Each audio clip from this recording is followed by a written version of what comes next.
Excavator দিয়ে দিনরাত অবাধে চলছে পাহাড় কাটা।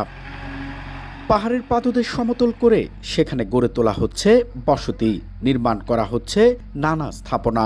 বান্দরবান জেলা শহরের পালাঘাটা, কালাঘাটা, বনরূপা, সিদ্দিকনগর, সুয়ালক, টঙ্কাবতী সহ বিভিন্ন এলাকায় দেখা মেলে এই চিত্র। এতে প্রতিনিয়তই ধ্বংস হচ্ছে পার্বত্য জেলার প্রাণ প্রকৃতি। স্থানীয়দের অভিযোগ, দিনের পর দিন প্রশাসনের চোখ ফাঁকি দিয়ে পরিবেশ অধিদপ্তর সহ সংশ্লিষ্ট সবাইকে ম্যানেজ করে সিন্ডিকেটের মাধ্যমে চলে পাহাড় কাটা। এতে বর্ষায় ঝুঁকিপূর্ণ হয়ে পড়ে পাহাড়ের পাদদেশের আশেপাশের এলাকা। নতুন করে সৃষ্টি হয় পাহাড় ধসের আশঙ্কা। প্রাণ প্রকৃতি রক্ষায় পাহাড় কাটা বন্ধের দাবি স্থানীয়দের।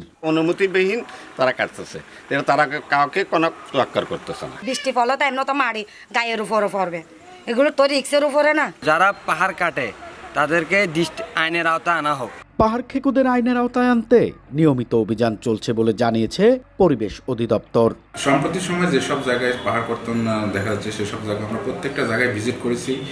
তাদের বিরুদ্ধে অনুসন্ধান চলতেছে এবং তাদের বিরুদ্ধে নিয়মিত এনফোর্সমেন্ট মামলা প্রক্রিয়াধীন রয়েছে এবং যে সিন্ডিকেটগুলো রয়েছে তাদেরকে আমরা শনাক্ত করার চেষ্টা করতেছি। শনাক্ত করার পরে তাদের বিরুদ্ধে যথাযথ ব্যবস্থা নেব যাতে পরবর্তী তারা এই ধরনের কাজ করতে না পারে। গত এক বছরে বান্দরবানে পাহাড় কাটার দায়ে জড়িতদের বিরুদ্ধে ৭৫টি মামলা করেছে পরিবেশ অধিদপ্তর। এ সময় প্রায় অর্ধ কোটি টাকা জরিমানা করা হলেও থামানো যায়নি পাহাড় কাটা। এন এ জাকির, সময় সংবাদ, বান্দরবান।